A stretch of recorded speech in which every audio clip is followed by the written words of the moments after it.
Looks quite an age since we met here last.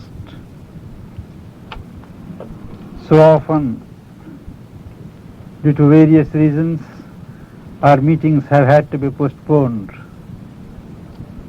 So many things have happened since we met here last.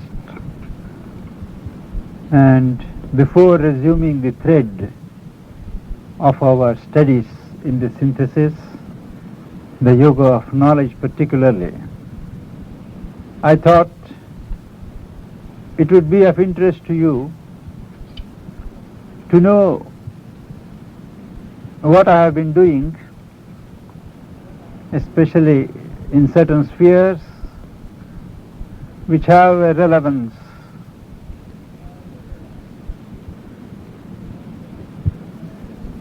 to the life of all of us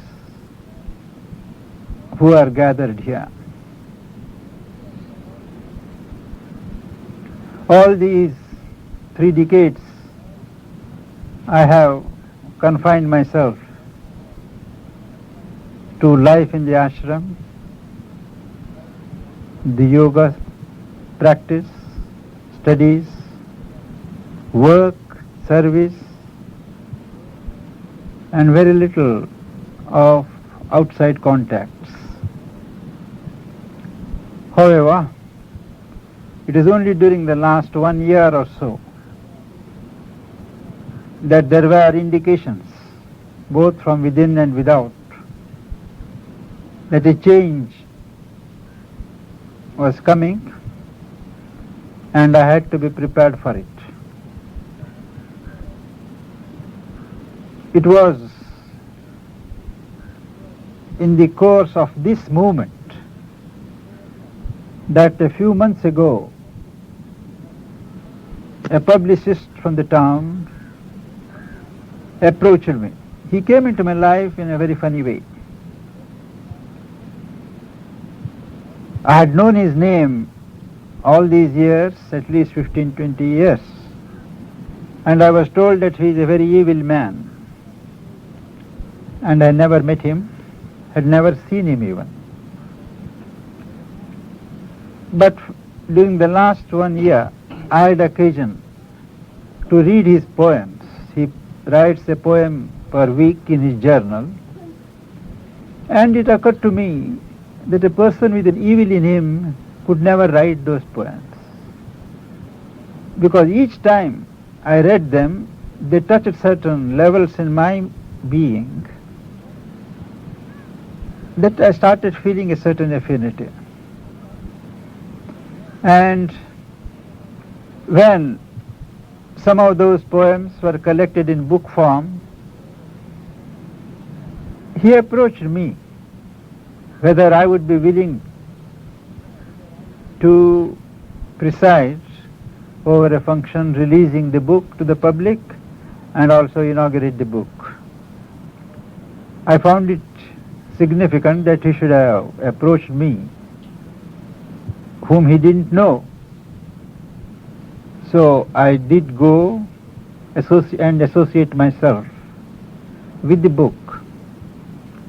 Thereafter, he started coming to me, asking if I could help him in understanding certain portions in the Bible. He is a Christian,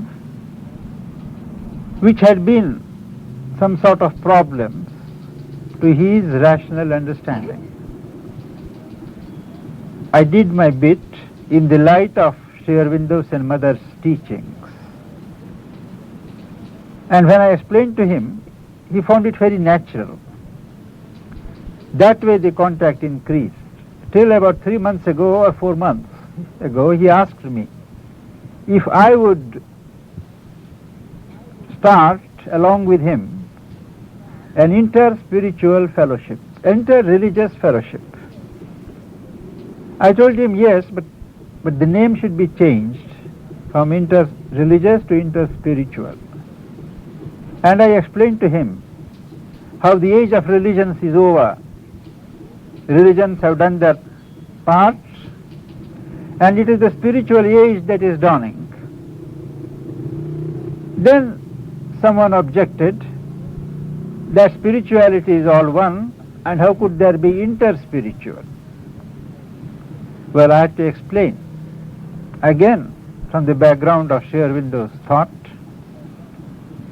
and vision, that though the spirit is one,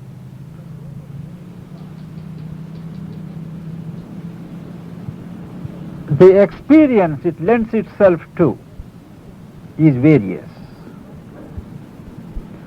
One can realize the spirit not only at different levels of the being. This will have relevance to this theme that we'll have to consider later. One can realize the spirit not only at different levels of the being, but vision it in different forms. There is, I had to explain, the old spirituality, which is world negating, ascetic spirituality. There is the aesthetic spirituality, which regards the divine in the form of beauty, form of harmony. There is the spirituality which takes the line of knowledge, another of love, and so on. There are any number of types of spirituality depending upon the types and temperaments of nature. And what had happened in religions is happening even in the field of spirituality. That is rivalry. Each group claims monopoly for truth, claims superiority.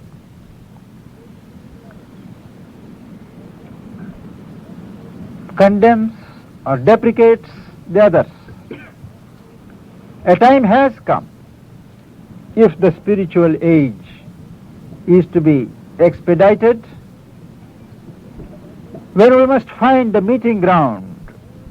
We must recognize that basically all the approaches to the spirit, all the manifestations to the spirit are based on one being, one consciousness, one in essence, though diverse in manifestation. This was accepted, and quite a group from different walks of life in the city gathered. Originally, they were a bit suspicious whether this was one more attempt by the ashram to make inroads in the cultural and the deeper life of the people. After a certain time, their minds were disabused of these fears, and things went on progressing. We took up, for instance, certain problems to be discussed from various points of view, the problems that vex not only the Indian community in India, but even in Pondicherry. Say, for instance, the problem of corruption. Well, we discussed from the spiritual point of view the maladies, the causes, discussed the remedies, and it was when I was formulating the solution to this universal evil of corruption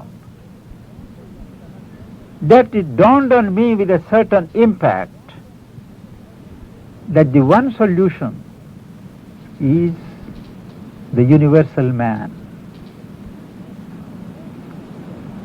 It looks so evident that the next step for common humanity is that of universal man. Both Sri Aurobindo and the Mother have said repeatedly that unless one eliminates ego from one's consciousness, one breaks out of one's own walls of separative individuality, extends his consciousness, expands his being to embrace as large a portion of humanity as possible. It is vain to expect the supramental consciousness to dwell in him. And as you all know, the common man, humanity, is not yet ready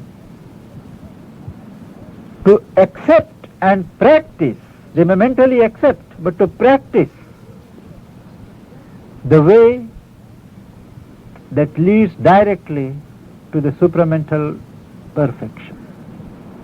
There is an intermediate state, the stage of the universal man, the universalization of consciousness,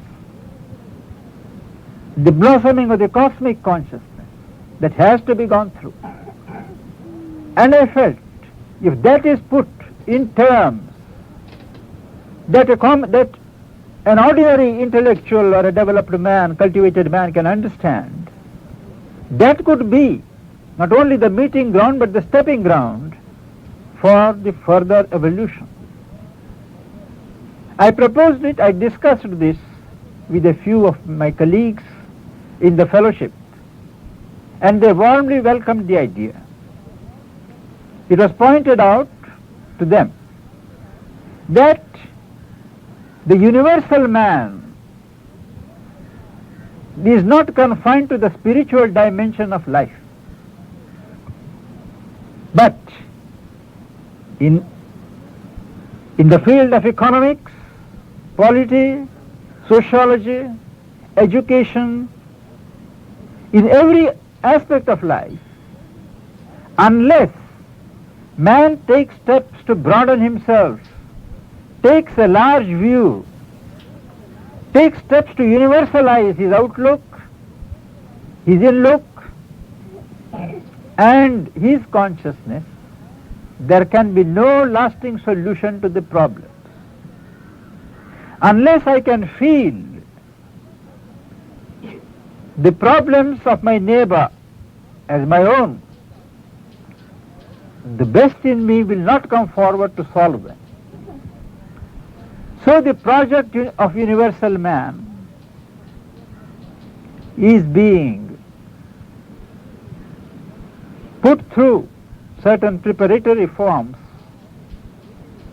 We have split up into 3 or 4 committees, one dealing with social reconstruction towards the universal man, education towards the universal man, science and technology towards the universal man, and work as worship towards the universal man. So I have been rather busy in this work. Often I have been asked,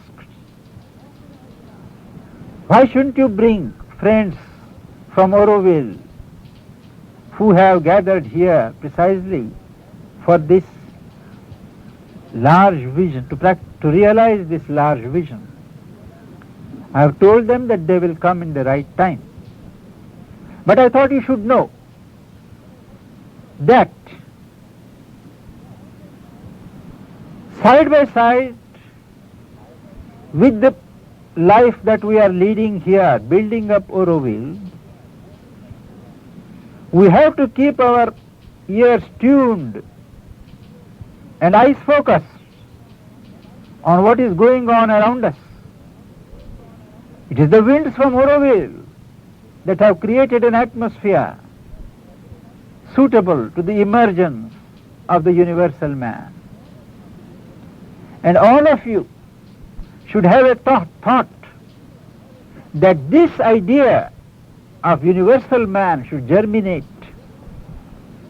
and sprout in the consciousness of all others who are not formally committed to the ideal or the teaching of Sri Aurobindo and the Mother.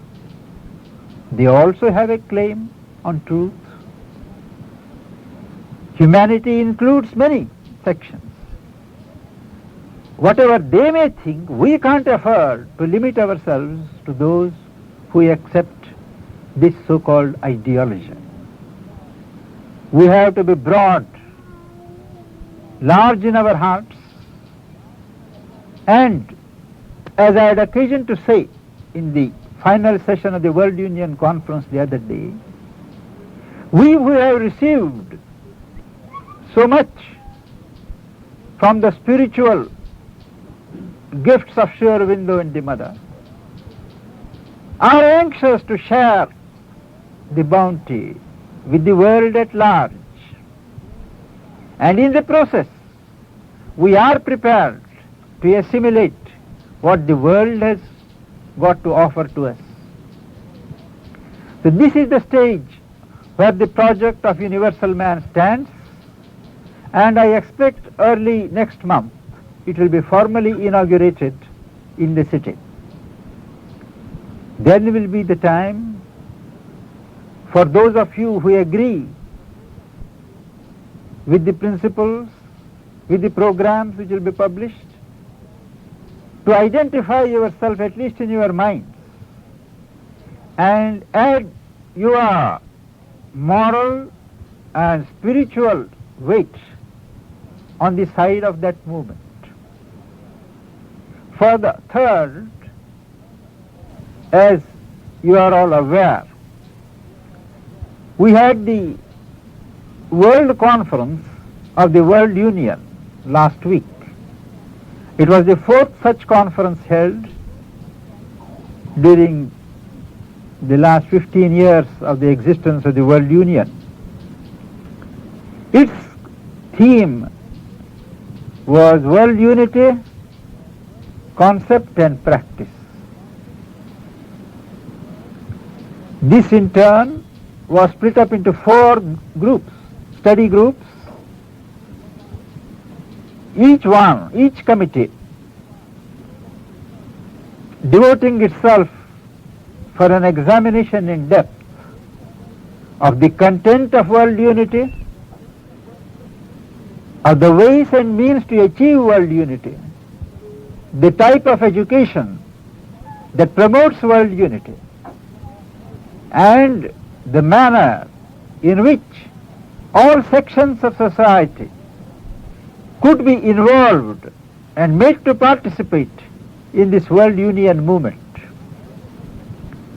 All the committees were at work for 3 days, and as our friend Cyril would tell you, the discussions were quite fruitful, and the papers produced by each of the committees were excellent.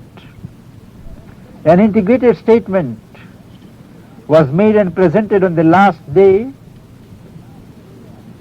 which will appear in the next issue of the World Union Journal, which will give a coverage of the entire conference. I had occasion, while summing up the proceedings and the recommendations, to put forward Auroville as the pilot project for the realization, the immediate realization of world unity. I had the privilege to point out to them that here is a miniature world, both externally and internally.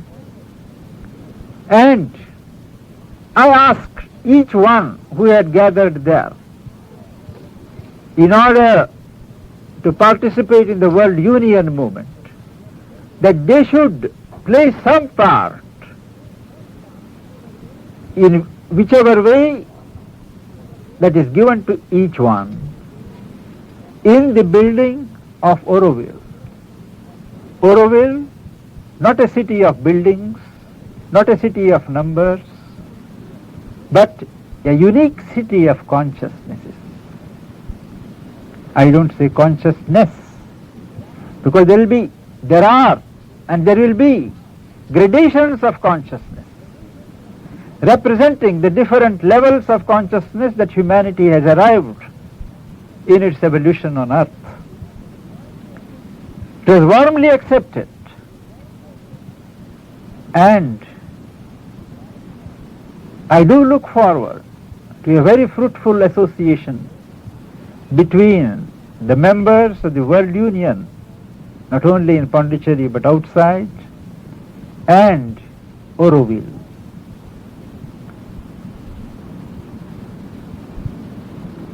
This will give an idea of the work that has been in certain ways responsible for the interruption of our classes, and of course there was what happened on the 17th of November,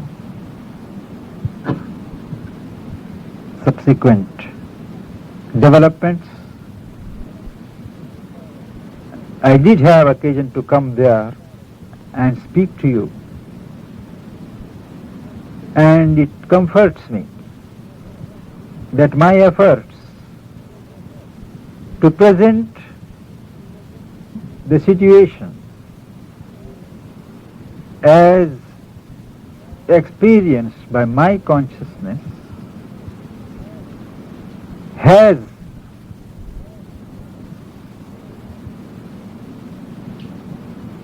been found useful by a large number of devotees and well-wishers. I have already sent some copies of the service letter, which includes a report of the talk, as also some correspondence that I had both with friends in India and abroad on this subject. Before I resume discussion on the subject of Gnosis and Ananda, if any friends here have any questions to ask, I would like to deal with them now rather than at the end.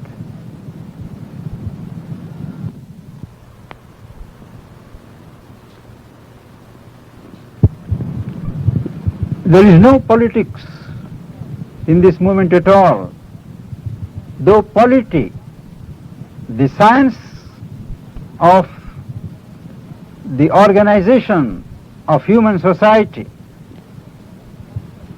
from the point of view of an ideal polity, can form a part of the general perspective. Politics is far from the interests of this movement. Our aim is to create a climate of oneness, of universality, in which it will be difficult for corruption, chicanery, and such things to survive in politics. Politics has to be not rejected but uplifted. Politics has to be made into statesmanship. Far from serving individual interests of a few politicians, the setup, the organization has to be pressed into service for the good of the total community. Sri Aurobindo has written 1/4 of the defense of Indian culture, what is now issued as the foundations of Indian culture, to this subject. And he discusses what an important role a healthy polity can play in the evolution of the collectivity. This movement that I refer to aims at relating spiritual enlightenment, spiritual consciousness to the problems of the collectivity, live active problems of the collectivity in society. Problems in education, you are seeing how many strikes, how many lockouts in factories, how many cases of corruption, Watergate, and there are 1,000 Watergates in India, people don't know yet. All these, they can't be tackled piecemeal. The approach of a spiritual man has to be on the fundamentals, at the roots. If a malady is tackled at its roots, It has to go. What others are doing at present is to treat the symptoms. A correct diagnosis has to be made, followed up with elimination at its roots. Whether people accept what you say immediately or not, we have to go on digging into the ears that this is the truth, this is the truth. Some will awaken, some admit they don't express, but they realize that is a gain.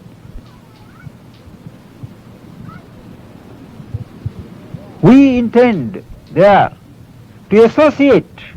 We are not going to function as a group of spiritual people. Spiritual people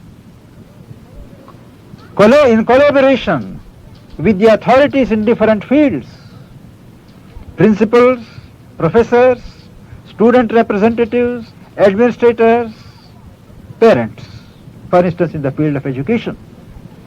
Their representatives will be roped in, things explained to them, their cooperation, so they will be made to work. We are not going into the field. Our field is different. But we have to put pressure, show them the way. Similarly, adulteration, black marketing, social evils, political evils. Pondicherry is an ideal state, an ideal place, where it is a small place. People are, the rank and file are still sound, not corrupted. A few politicians, they still can be managed. Once they are convinced that we have no private axe to grind, they do respect. This is a place. 50 years of earthly existence by Sri Aurobindo and the mother has not gone in vain. When the Prime Minister, late Prime Minister Pandit Nehru came to Pondicherry, he announced at a public meeting, I have travelled so many places in India, but there is a peculiar peace in Pondicherry. And Pondicherry, he complimented the Pondicherry people on the peace. He did not know from where the peace came. I had seen, when he met mother at 11 o'clock in the morning, mother giving to him a peace flower, which but mother herself put it there. I know from where the peace came. So this, their consciousness, their vibrations have permeated the whole of Pondicherry. There is a meaning why Auroville should be here. I have been asked so many times, why is it, if Auroville has a universal significance, a cosmic significance, why should it be located in Pondicherry, in this corner, God-forsaken place where there is no water, no electricity, nothing? Why do you want it there? Well, this is the truth. Physically, this place has been prepared. Why God chose this place, it's not, we can't question him. It is that. Why Sri Aurobindo had to come here? Mother once said that I never liked the sea. If it was given to me, I would have chosen the mountains. But Sri Aurobindo chose the sea, I have to come to the sea. Mother did say it. And all of us have come not because we are fond of. Today Pondicherry is livable. You have no idea what it was 30 years ago when I came. Early in the morning at 8 o'clock I was sweating, like 12 o'clock today. And at that time mother had said, as the descent takes place, you will find a change even in the physical climate. Pondicherry will get less hot. And I have been seeing it decade by decade. Today Pondicherry is ideal. There is not too much rain. The winter is bearable. The summer is comfortable. Of course, for you people from the colder countries, it is baking. But for us, we know what we have gone through. So there is in Pondicherry even a physical climate seeped with the spiritual and the finer vibrations of harmony conducive to a wide fluorescence. of the divine manifestation. Shall we proceed now?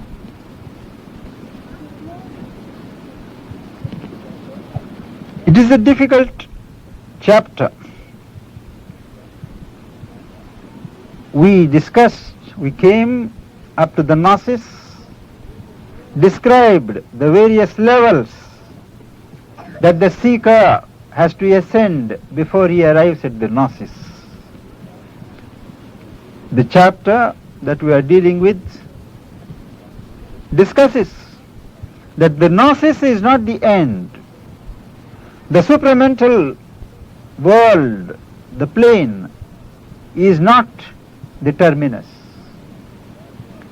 It is, as we discussed and understood, a link world between the higher hemisphere and the lower hemisphere of matter, life and mind. Once you go into the Gnosis, the level of the Gnosis,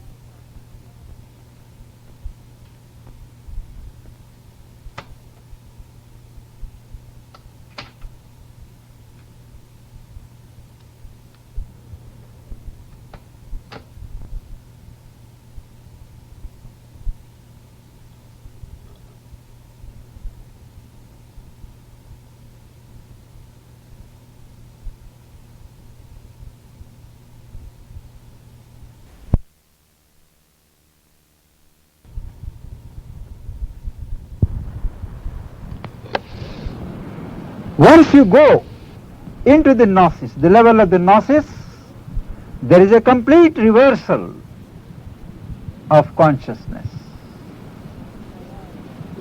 You arrive at what is called the transcendent over the terrestrial universe. But we have to remember that though the divine consciousness, the Satchidananda, is there situate in the higher hemisphere on its own, it is involved on every plane of creation. That is why it is possible to realize the divine, to realize the divine bliss, ananda, on any plane that we choose. It is possible to realize by concentrating purely on the physical plane, because in matter too is the spirit. There is a line of spirit yoga in which you probe into the physical body. You scrutinize and intensify your search into matter. Make it subtle and subtle, your experience of it. And the body, the physical being, goes into a kind of sleep of self-concentration, or it merges into the self, capital self, that presides over the physical level, within or without. In either case, there is the reflection of the Satchidananda, the Ananda aspect in matter. Thereby, one experiences a certain kind of liberation.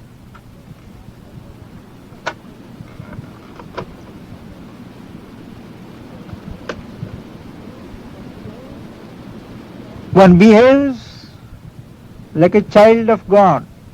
The mind is not cared for. The other aspects are left out. It is only on the physical level. One feels as a child feels. One acts as one feels, irresponsibly from our point of view. But there he acts in freedom. This is the kind of liberation that many of you have either seen or read of in India. It is called the physical realization of God in the physical.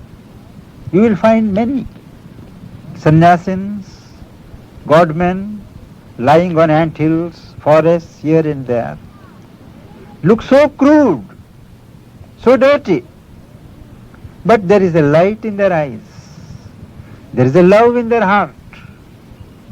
People go. They may throw a stone at you, but that stone will cure your disease if you go to them for cure. There are similarly possibilities of realizing the divine bliss on the level of life. What Bergson called élan vital, the moving, the dynamic vital. One concentrates there, looks upon that life as divine, and arrives at a point by yoga, appropriate yoga, by which the divine is reflected in the currents of life force. One merges into the self of the life plane, within and without. Thereby, one is liberated into a kind of freedom which throws off the yoke both of the mind and the body. And there is what Sri Aurobindo describes as the dizzy dance of life. You will find him shattering to pieces all your conventions. He will achieve, he will express what he has gained in a wild abandon. Similarly, it is possible to realize the divine on the level of the mind. One realizes him in thought, in idea, in a certain detachment, rejects life as belonging to a passing moment. One takes stand in the witness poise, merges in the self behind, and has always a consciousness that is separate, that is in union with the divinity that presides, that witnesses.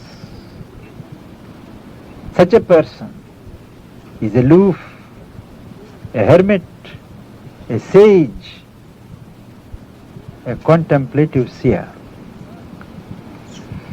Above, in the mind itself there are various levels.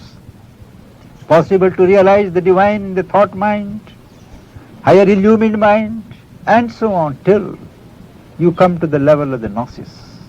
And this you should know, that no other philosophy in the world explains. Each philosophy presents its own approach to the divine and says this and nothing else. This integral philosophy is the only one of its kind which gives due weight to every approach, to every possibility of realizing the divine on every level, condemns none, but shows the place of each in the rising tiers of creation, of manifestation, and weaves them into a pattern of rising perfection. One arrives at the gnosis, the supramental or the knowledge will consciousness. There also one realizes the divine bliss as a concomitant of the Gnostic state. The individuality of the seeker or the being who crosses into this belt is not what it was in the lower hemisphere. It is a point, it is a center for the radiation, for the flow of the divine consciousness. The soul is not separate from its nature as in the terrestrial field. terrestrial belt, but arrives at a certain buoyant poise with its nature. The Lord and the spouse, Ishvara and Shakti, one and yet two in functioning, one in essence but two in functioning, in manifestation. This is the state at which the soul arrives. There is a unity, there is a union of two, but a polarity, in the necessary polarity in manifestation. But this is not the end. Here, the emphasis is still on the knowledge, will aspect of the divine.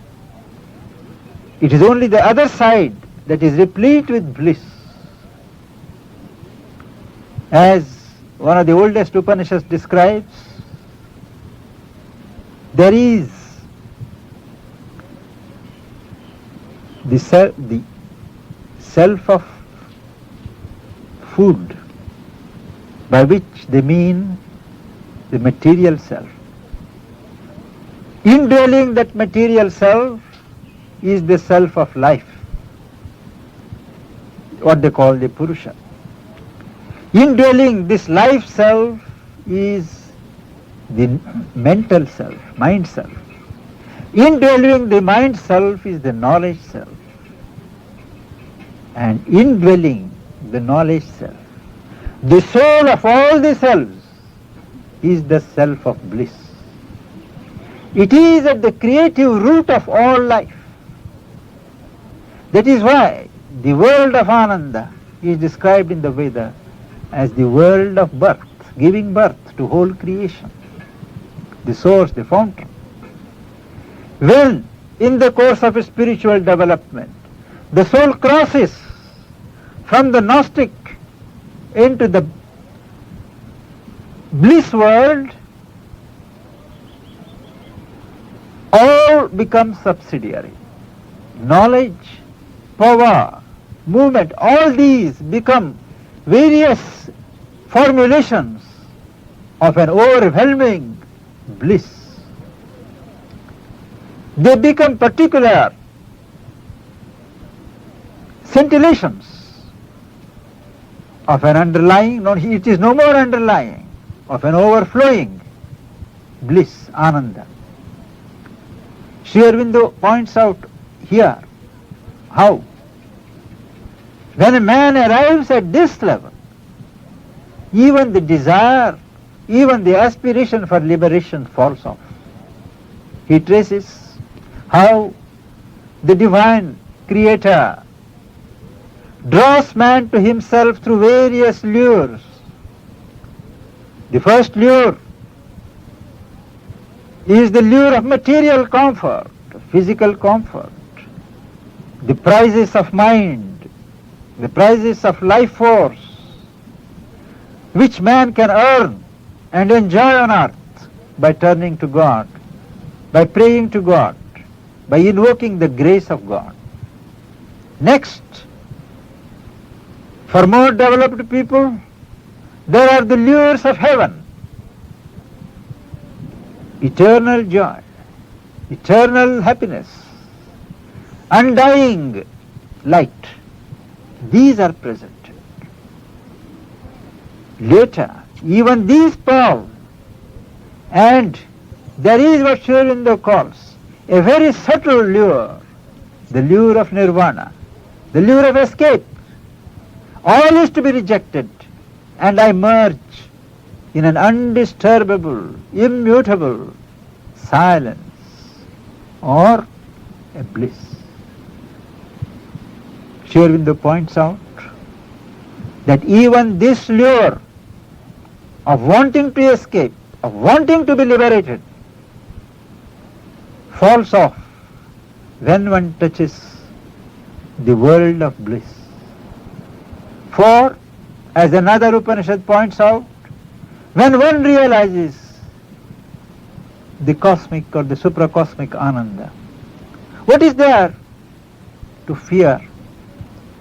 It is only when the mind is still ignorant, when the mind is still removed 1 inch, 1 centimeter from the bliss, from the unity with the divine, that there is fear. When one merges into the divine Brahman, who is spread all over, there is no second. Fear can come only when there is another. So with the elimination of the disease of falsehood, the ills of falsehood also go. There is neither the desire nor the striving after liberation. All becomes a movement of the divine. One is no more afraid to descend from that level into this world of ignorance and suffering. Ignorance and suffering have different values. They make a different impact for a man established in the Ananda consciousness. One reacts differently. To him, there is no hesitation. There is, whether he descends or whether he accepts the ascending soul, he participates freely, without bounds, in the divine movement of manifestation. This is the acme for the present cycle of evolution. More there may be and there could be, because there can be no boundaries, no finish, no final in the infinite. But what is intended for man in his present cycle of evolution, the final term is this summum bonum of bliss.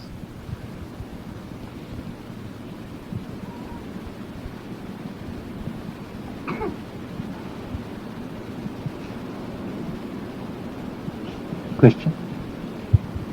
Loretta? No. Before bliss you have no question.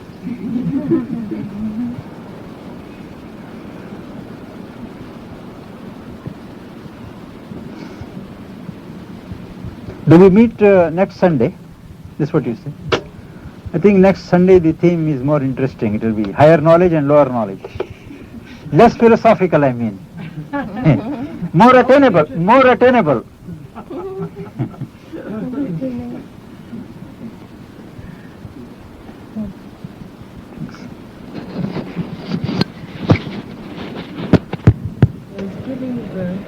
Yes. What Upanishad is It is in the Taittiriya Upanishad. Taittiriya, it is in Sri Aurobindo's 8 Upanishads. Taittiriya, T-A-I-T-T-I-R-I-Y-A.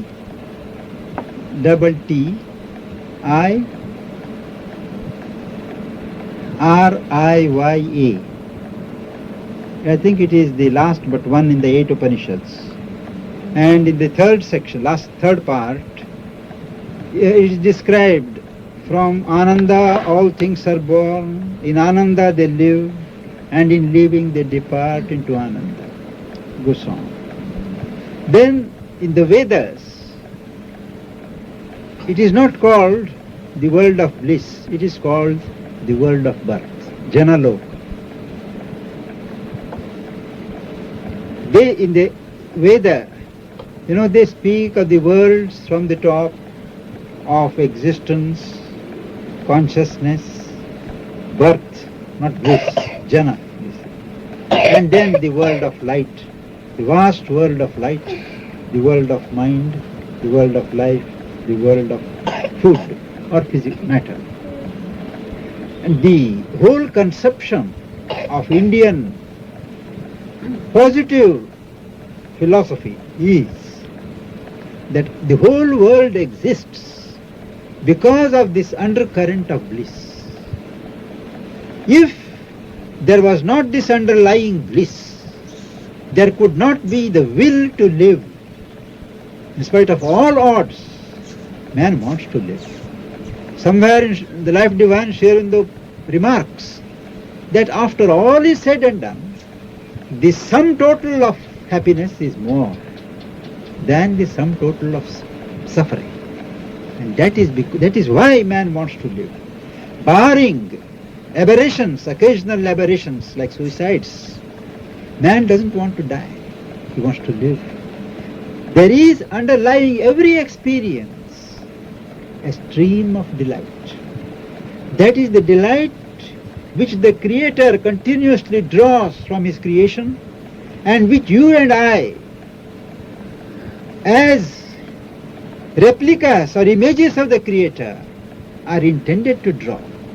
It is to draw your attention to this aspect and this possibility that aesthesis, the science of aesthesis, concentrates in drama, plays, poetry, epics, in describing situations, which are outwardly painful, produce suffering, show suffering. But there is something in you which draws the sap of delight in it, which you want to sit and see. You may shed tears, but they are tears of some relishment. That is because behind even pain and pleasure, they are all imperfect values of an underlying bliss. In Indian Sanskrit literature, there are as many as 9 sentiments, they call, 9 forms: heroism, love, laughter, fear, disgust. All these, there are 8 or 9 of them, branchings of the underlying delight of life, which has to be drawn. The more cultivated a man is, the more he is able to draw the sap of delight from all experiences, even from experiences which seem contrary to an undeveloped being. That is why the creative principle is delight.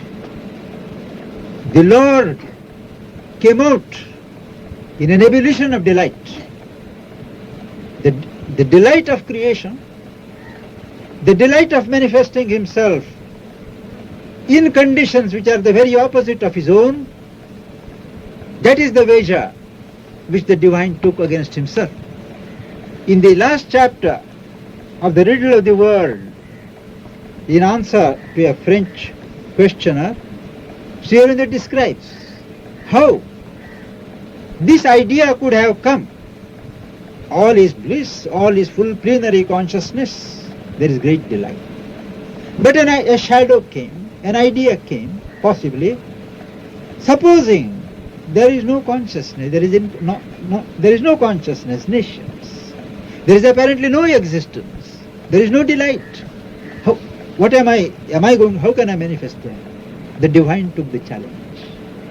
The idea came, and the idea meant the possibility. To realize the possibility, the whole creation started. 1,000,000 sparks went out of him. They are all of us who are the souls, who are the sparks, who are laboring for him. And we are today in the mid stage of this evolution, which is climbing back to the source of delight, to establishing that it is possible for the divine to manifest himself in conditions that are totally opposite to the conditions there. And naturally, it is not just out of caprice to convince himself, no. A consciousness which has issued from the Supreme has done all these circles, gathered all this experience and goes back, will be far richer in content than the original consciousness that came up. In that sense, man is greater than God, potentially.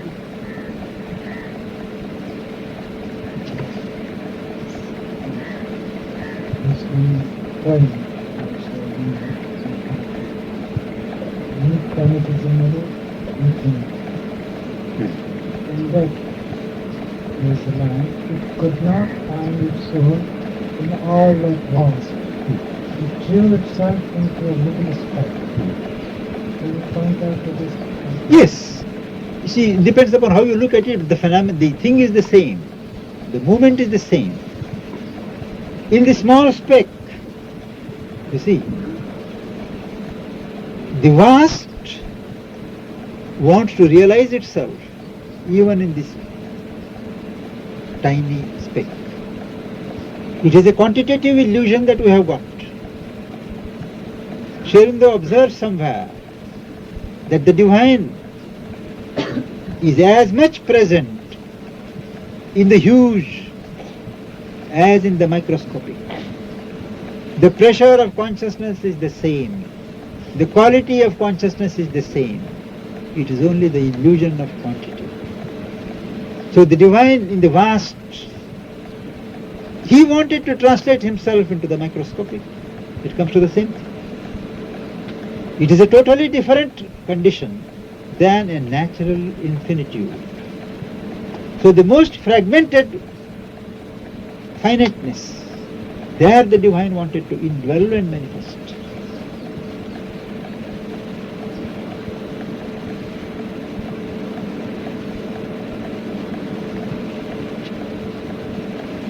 Yes.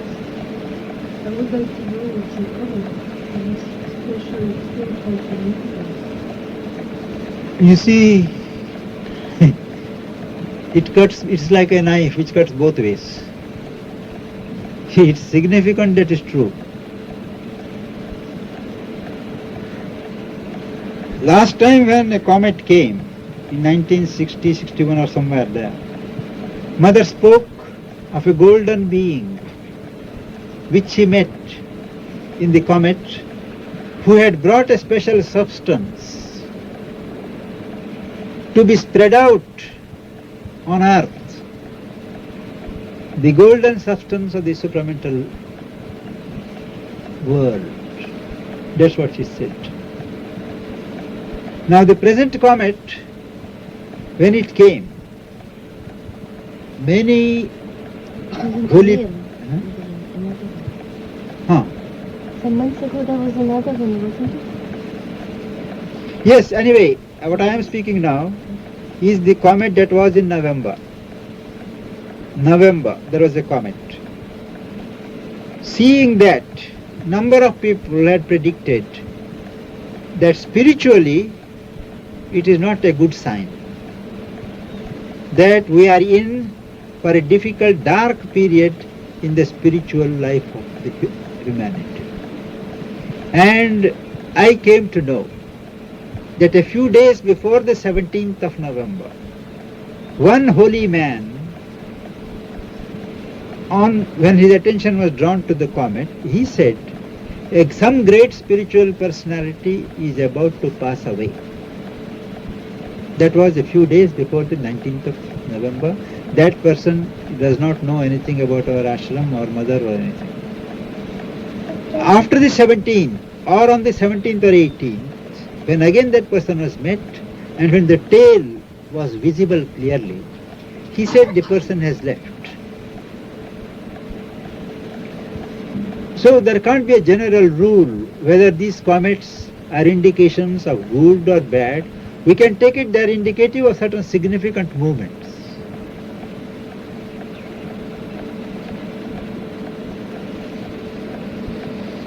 But usually in Indian astrology, these comets are not very much welcomed. You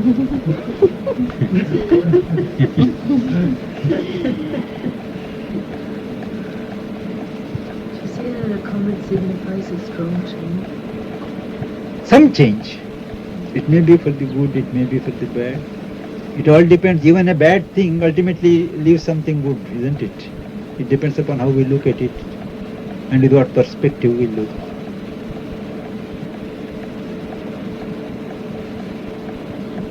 I believe they are talking at the present of another comet in the papers. Yes, New comet. That I do not know anything about it, please. It will be visible to the naked eye this month, I think, at the end of this month, isn't it? Same comet, is it? What did they say? Same one. Same one. Perhaps it will now do its good part.